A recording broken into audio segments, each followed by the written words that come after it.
அனைவருக்கும் அன்பான வணக்கம். நீங்கள் கேட்டுக்கொண்டிருப்பது கதையலை. வாசிப்பவர் ஹேமலதா ஜெகநாத். திரு சாவி எழுதிய வழிப்போக்கன், அத்தியாயம் 6.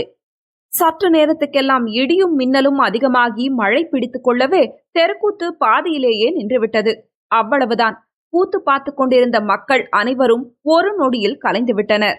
சிறிது சிறிதாக சேர்த்த பணம் ஒரே வினாடியில் கரைந்து விடுவதைப் போல். சர்மாவும் கங்காதர ஐயரும் வீட்டுக்கு திரும்பி வந்த போது திண்ணையில் படுத்திருந்த சுந்தரை காணவில்லை. சர்மாவுக்கு திக்கென்றது. கங்காதர ஐயர் கதவை தட்டியதும் சுந்தரம்தான் வந்து கதவை திறந்தான். உள்ளே சென்ற சர்மாவின் கண்கள் முதல் காரியமாக சகுந்தலா எங்கே இருக்கிறாள் என்று தேடின. கூடத்தில் அவளும் பார்வதி அம்மாளும் ஒருவரையொருவர் கட்டிக்கொண்டு படுத்திருப்பதை கண்டபோதுதான் அவருக்கு நிம்மதி பிறந்தது. மறுநாளே சர்மா ஆற்காட்டுக்கு புறப்பட்டு விட்டார். என்ன சுந்தர், நீயும் வருகிறாயா என்று கேட்டார் சர்மா. இப்போது விடுமுறை தானே, அவன் இன்னும் கொஞ்ச நாட்கள் மாங்குடியிலேயே இருந்துவிட்டு பிறகு வரட்டும் என்றார் கங்காதர ஐயர். சகுந்தலாவும் 10 நாட்கள் இங்கதான் இருக்கட்டுமே, மாங்குடிக்கு அவள் வந்ததே இல்ல என்றாள் பார்வதி அம்மாள். ஆகட்டும், இன்னும் எத்தனையோ முறை வர வேண்டியிருக்கும், அப்போது பார்த்து கொள்ளலாம். இப்போது அவளை நான் அழைத்து செல்கிறேன். ஆற்காட்டில் பாட்டிக்கு ஒத்தாசையாக யாருமே இல்லை என்றார் சர்மா. சகுந்தலா கங்காதர ஐயரையும் பார்வதி அம்மாளையும் நமஸ்காரம் செய்துவிட்டு குதிரை வண்டியில் ஏறி உட்கார்ந்தாள். வண்டி நகர்ந்தது. சுந்தர் வாசலுக்கு வந்து நின்று சகுந்தலாவையே ஏக்கத்தோடு பார்த்து கொண்டிருந்தான்.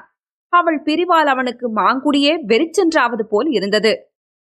ஆற்காட்டுக்கு திரும்பிய சர்மா மனம் குழம்பி அமைதியற்றவராய் அலைந்து கொண்டிருந்தார்.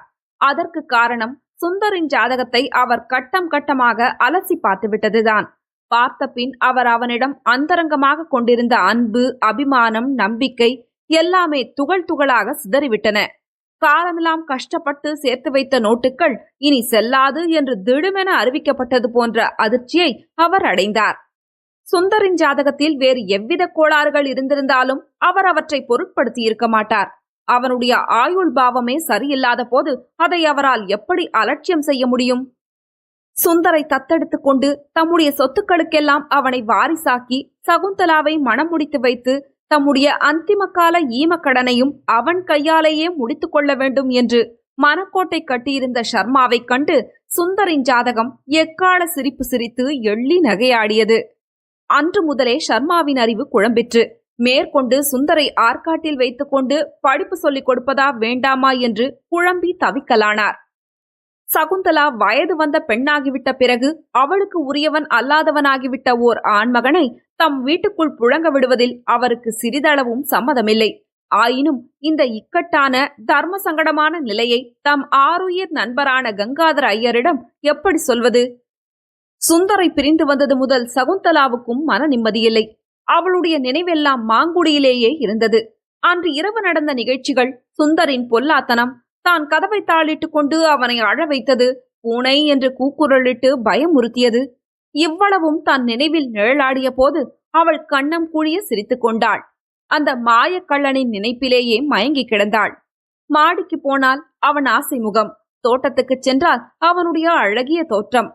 மாடியில் உள்ள சுந்தரின் அறைக்குள் சென்று பார்த்தாள் அவள்.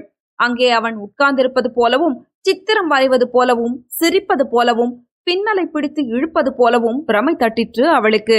மேஜை டிராயரை திறந்த போது அவன் வரைந்துவிட்டு போயிருந்த அவ்வழகிய தாமரை மலர் அவளை கண்டு இதழ் விரித்து சிரித்தபடி, ஏ கருவண்டே, எங்கே வந்தாய் என்று கேலி செய்வது போல் இருந்தது.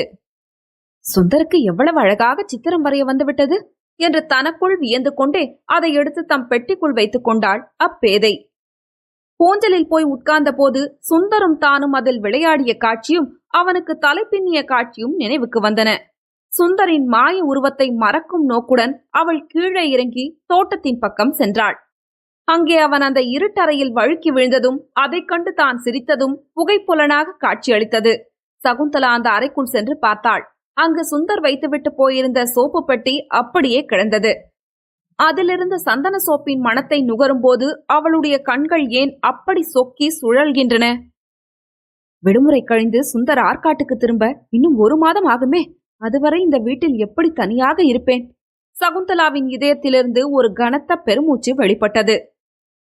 மாலை பொழுது மயங்கும் நேரத்தில் வாசல் வராந்தாவில் விளக்கை கொண்டு போய் வைப்பதற்காக சென்றாள் சகுந்தலா. அப்போது சுந்தருடைய பள்ளி தோழன் சாமிநாதன் அங்கே தயங்கியவாறு நின்று கொண்டிருப்பதைக் கண்ட அவள், சுந்தர் ஊரில் இல்லையே, வருவதற்கு 1 மாதம் ஆகும் என்றாள்.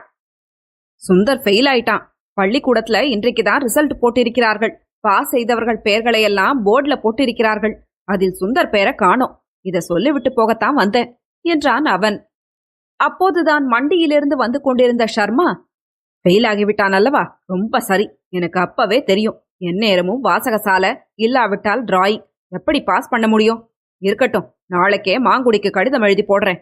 மேற்கொண்டு படிக்க போறானோ இல்லையோ என்று கூறிக்கொண்டே உள்ளே போய்விட்டார் அவர். அப்ப சுந்தர் இன்னும் 2 வருஷங்கள் ஆற்காட்டிலேயே இருந்து படிப்பான் என்று மனதிற்குள்ளாகவே மகிழ்ந்து கொண்டாள் சகுந்தலா. ஷர்மாவோ, சுந்தரம் பரீட்சையில் தவறிவிட்டது ஒரு விதத்தில் நல்லதாய் போயிற்று. இப்போது அவனுக்கு வயது 18க்கு மேல் ஆகிறது. 5வது பாரத்துக்கு மீறிய வயசு. இதற்கு மேலும் அவன் ஆற்காட்டில் தங்கி படிக்க விரும்ப மாட்டான் அல்லவா என்று எண்ணி திருப்தி அடைந்தார்.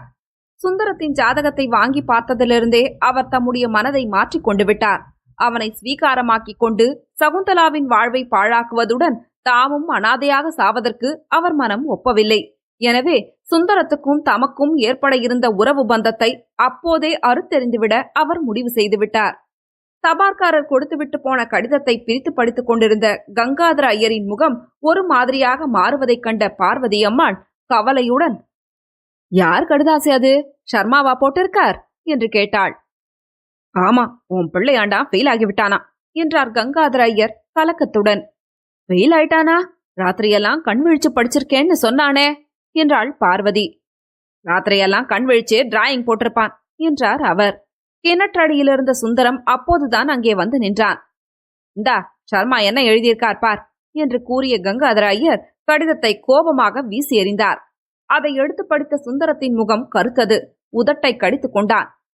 சற்று நேரத்துக்கெல்லாம் தன் மனத்தை தேற்றிக் கொண்டவனாய், என்ன செய்யலாம், அக்கறையாகத்தான் படித்தேன், போய்விட்டது. இந்த படிப்பு போதும் எனக்கு. பட்டணத்துக்கு போய் ஏதாவது ஒரு வேலை தேடிக்கொள்கிறேன் என்றான்.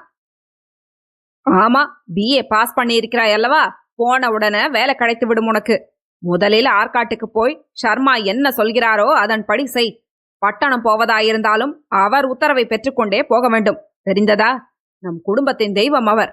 மேற்கொண்டு நீ படிக்க வேண்டும் என்று அவர் சொன்னால் படி, பட்டணம் போகச் சொன்னால் போ. மனத்திற்குள்ளாகவே 1000 திட்டங்கள் போட்டு வைத்திருப்பார் அவர். எதையும் வெளியே சொல்லிக் கொள்ள மாட்டார். அவருடைய அன்பு குடத்திலிட்ட விளக்கை போன்றது. சமயம் வரும்போது அவர் செய்யும் காரியத்திலிருந்துதான் அது வெளிப்படும். தம் மனத்தில் ஏதோ இருக்க கொண்டுதான் அவர் உன் ஜாதகத்தை எடுத்துக்கொண்டு போயிருக்கிறார் என்றார் கங்காதர ஐயர். ஷர்மா மண்டிக்கு புறப்பட்டுக் கொண்டிருந்த நேரம் அவருக்கு எதிரே போய் நின்றான் சுந்தர். என்ன சுந்தர், இப்போதுதான் வருகிறாயா? ஊரில் எல்லோரும் சௌக்கியமா என்று விசாரித்தபடியே வாசல் பக்கம் மெதுவாக நடந்தார் ஷர்மா. ஆமா என்று தலை குனிந்தபடியே பதில் அளித்தான் சுந்தர். மேற்கொண்டு என்ன செய்ய போகிறாய்? மறுபடியும் படிக்கப் போகிறாயா என்று சிரித்துக்கொண்டே கேட்டார். வேண்டாம் மாமா, நான் பட்டணத்துக்கு போகலாம் என்று இருக்கிறேன். அதற்காக தங்களுடைய உத்தரவை பெற்று போகவே வந்திருக்கிறேன். பட்டணத்துக்கா? உன் அப்பா சரி என்று சொன்னாரா? உங்கள் அபிப்பிராயப்படி செய்ய சொல்லி அனுப்பியிருக்கிறார். பட்டணம் போய் என்ன செய்ய போகிறாய்? ஒரு நல்ல வேலை கிடைக்கிற வரை விளம்பர போர்டு எழுதி சம்பாதிக்கலாம் என்று இருக்கிறேன்.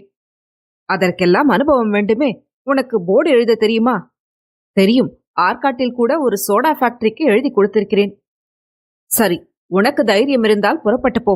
10வது வரையே படித்தாலும் என்ன வேலை கிடைத்துவிடப் போகிறது? இப்படி ஒரு கைத்தொழிலை பழகிக் கொள்வது நல்லதுதான். ஆமாம், ஒரு தொழிலில் புகுந்து அதில் நிரந்தர வருமானம் வருகிற வரை ரொம்ப கஷ்டப்படுவாயே. அதுவரை பணத்துக்கு என்ன செய்ய போகிறாய்? இன்றைக்கு லட்சாதிபதிகளாக இருப்பவர்களெல்லாம் ஒரு காலத்தில் பட்டணத்துக்கு வெறுங்கையுடன் போனவர்கள்தான். என் கையிலாவது ஒரு பிரஷ் இருக்கிறது. மேய போகிற மாடு தலையில் புல்லை கட்டி கொண்டா போகிறது? எப்படியோ சமாளித்துக் கொள்வேன். எனக்கு தைரியம் உண்டு. பிறர் உதவியை எத்தனை நாட்களுக்கு எதிர்பார்த்து கொண்டிருக்க முடியும்? நானே என் கால்களை ஊன்றி நிற்க பார்க்கிறேன். உனக்கு நெஞ்சில் உறுதி உண்டு. உன்னை பற்றிய கவலை எனக்கு துளியும் கிடையாது. ஆனால் உன் தந்தை இளகிய மனம் படைத்தவர். நீ பட்டணம் செல்வது பற்றி அவர்தான் கவலை கொள்வார். நானே அவருக்கு கடிதம் எழுதி போடுகிறேன். நீ புறப்படு என்று தைரியம் ஊட்டினார் ஷர்மா. தன்னை சுற்றிலும் இறுக்கி பிணைக்கப்பட்டிருந்த இரும்பு சங்கிலிகள் மளமளவென்று கட்டவிழ்த்துக் கொண்டதைப் போல் இருந்தது சுந்தருக்கு. ஷர்மா இத்தனை இலகுவில் தனக்கு விடுதலை அளிப்பார் என்று அவன் சொப்பனத்திலும் கருதவில்லை. தன் பயணத்துக்கு அவர் முட்டுக்கட்டை போடுவார் என்றே அவன் எதிர்பார்த்தான். ஆனால் அவரோ அதற்கு நேர்மாறாக அவனை பட்டணத்துக்கு அனுப்பி வைப்பதில் மிகுந்த உற்சாகம் காட்டினார். சரி, நீ இன்றைய இரவு மெயிலுக்கு புறப்படலாம். உன் பெட்டி படுக்கைகளை எல்லாம் தயாராக எடுத்து வைத்துக்கொள். சாய்புவிடம் சொல்லி உன்னை ராணிப்பேட்டை ஸ்டேஷன் வரை ஜட்காவில் கொண்டு போய்விட ஏற்பாடு செய்கிறேன் என்று கூறிவிட்டு அவர் மண்டிக்கு கிளம்பிவிட்டார். சர்மா வெளியே சென்றதும் சுந்தர் மாடியிலிருந்த தன் அறைக்கு விரைந்தான். ஒரு புறம் சகுந்தலாவை காண வேண்டும் என்று அவன் உள்ளம் துடித்தாலும் இன்னொரு புறம் அவளை பார்ப்பதற்கே அவனுக்கு வெட்கமாயிருந்தது. மளமளவென்று தன் துணிமணிகளை எடுத்து பெட்டியில் வைத்துக் கொண்டான். மேஜையிலிருந்த புத்தகங்களையும் நோட்டு புத்தகங்களையும் எடுத்து அடுக்கி வேறொரு பக்கத்தில் கொண்டு போய் வைத்தான். தலையணையையும் போர்வையையும் எடுத்து ஜமக்காலத்துக்குள் வைத்து சுருட்டி கட்டி பெட்டிக்கு பக்கத்தில் கொண்டு போய் வைத்தான். வளையலொலி கேட்டது. சுந்தர், மெல்லிய குரலில் மெதுவாக அழைத்தாள் சகுந்தலா. கோபமா? இல்ல. பட்டணத்துக்கா போகிறாய்? ஆமா. ஆற்காட்டிலேயே இருப்பாய் என்று சந்தோஷப்பட்டு கொண்டிருந்தேன். அவள் கண்களிலிருந்து சிந்திய நீர்முத்துக்கள் கீழே விழுந்து சிதறின. குனிந்தபடியே உட்கார்ந்திருந்த சுந்தரத்துக்கு அதை கண்டபோது இதயமே வெடித்து சிதறுவது போல் இருந்தது. அழாத சகுந்தலா. அவள் கைகளை பிடிக்க போனவன் ஏனோ சட்டென பின் வாங்கிக் கொண்டான். பட்டணத்துல எங்க தங்க போற? எங்கேயோ. எங்க சாப்பிடுவ? லெட்டர் போடுவியா? பார்க்கலாம். இந்தா. என்னது? பணம். ஏது? ஏதோ வாங்கிக்க மாட்டாயா? சரி, கொடு. அவளிடமிருந்து 2 10 ரூபாய் நோட்டுகளை வாங்கி பெட்டியில் வைத்துக் கொண்டான். தொடரும்.